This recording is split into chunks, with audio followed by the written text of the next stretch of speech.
You know, did I waste my money? Kind of. We're gonna have to run across the dreaded fucking roof drips. Go! Oh, shit! Let's just say the day has finally come. I don't know if you can see that.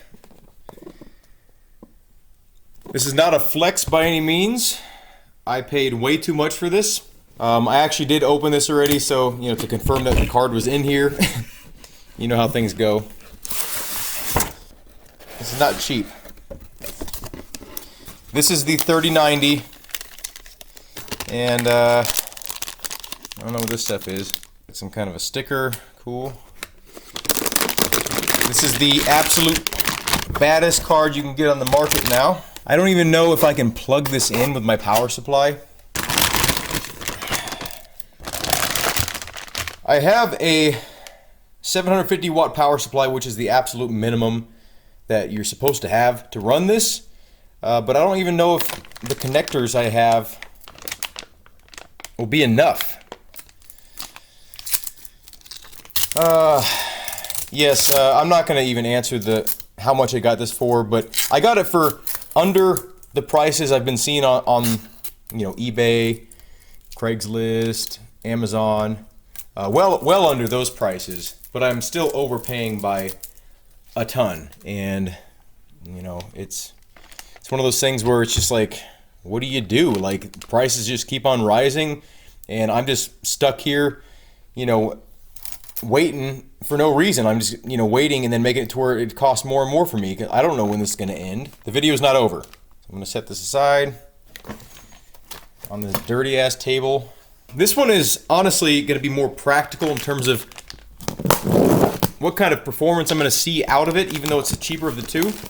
I got this one for pretty close to retail price. I'm pretty proud of myself.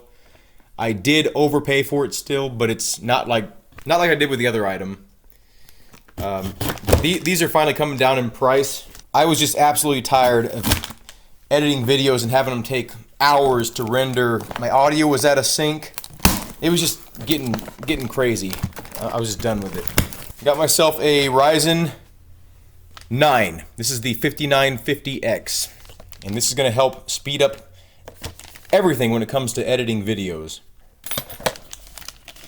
Now this one is used, but he claimed he didn't overclock it. He claimed he didn't use it for more than a week. There goes the box. This is nothing really much to look at.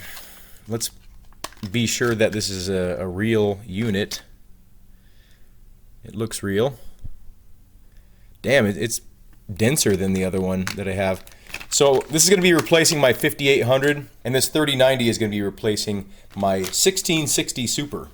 So let's get my PC up here and pop these bad boys in. I honestly have no idea if this is going to even fit. Jesus, I don't know what the fuck that was. It didn't sound good. Okay, let's make sure this thing's going to fit. That would really suck if it's not going to fit. Okay, that's gonna have plenty of room. I was really glad to know that this is like one of the smaller of the 3090s. Okay, look at the difference in the size. Okay, I'm probably doing this wrong, but okay, I think it's in. That's a bit of a tight squeeze, isn't it? Funny thing about this is I'm not going to be able to edit this video until I get this system put back together. That's kind of cool. Now, as you probably can already tell, I don't really care how this shit looks. I really don't. I mean, I would prefer it look cool than not look cool, but I'm not going to buy a new case just because I got this graphics card that's, you know, badass. It's whatever, you know. It serves a function, and that's it. I'm probably going to have to run this without the face on. You 3090 users that are all like picky about your cable management are gonna die inside right now, because this is how I cable manage. I don't. Am I gonna have enough cable things? Shit. Okay, we're just gonna jam them through here and hope they end up in the right location, I guess. Yeah. Ooh, she's a flexy girl. I really hope this power supply is gonna be enough for it. Will it work? I don't know.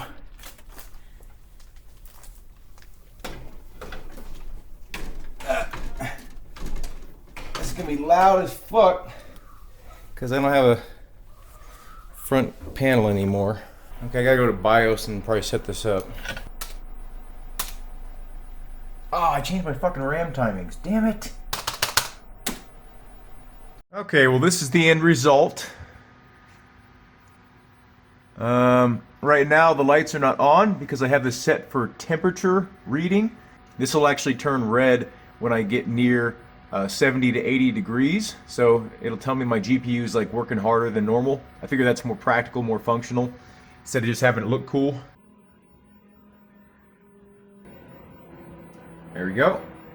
I can look under my screen while I'm playing and see how hard my GPU is working. So it's kind of nice to have that little indicator.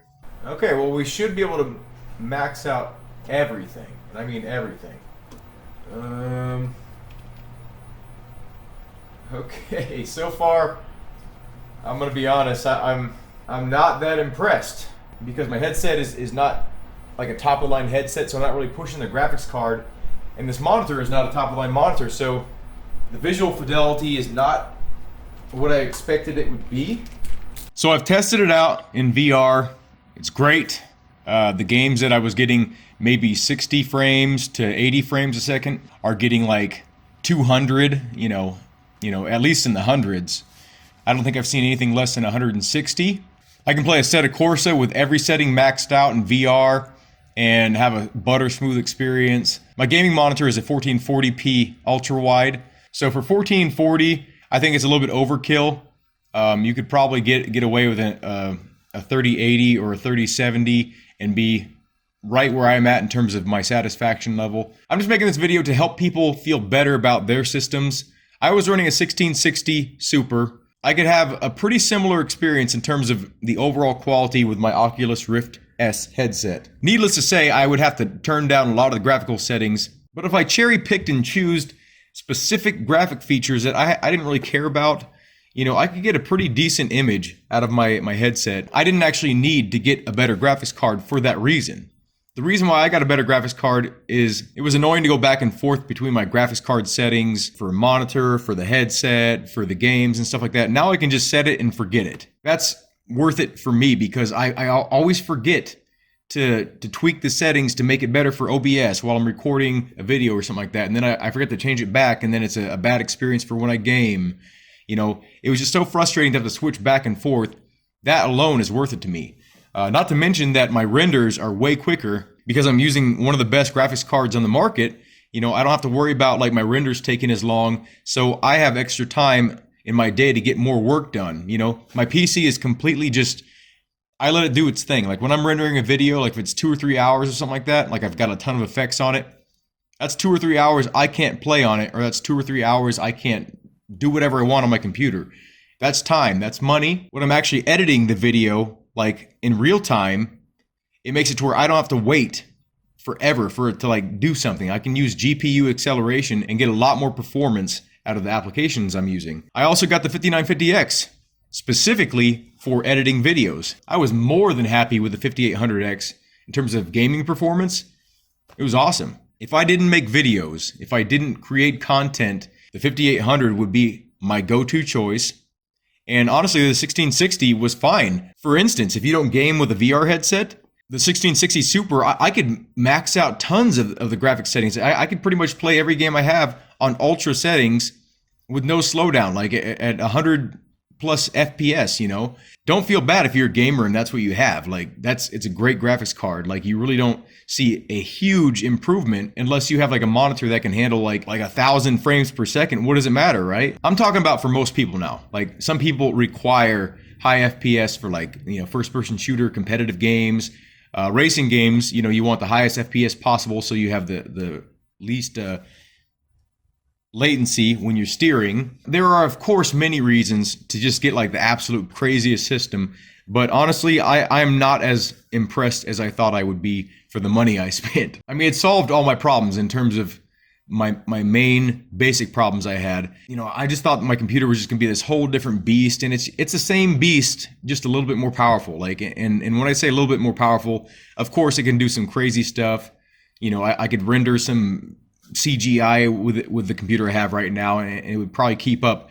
But that's not what I use it for. So, you know, did I waste my money? Kind of, yes. The peace of mind I have, from what I know, games are going to be more reliant on VRAM in the coming days. So I kind of future-proofed myself. I got the best of the best. And, you know, now I feel confident that, you know, my rig's solid. Have a good day. Thank you for watching. And I hope to see you in a future video.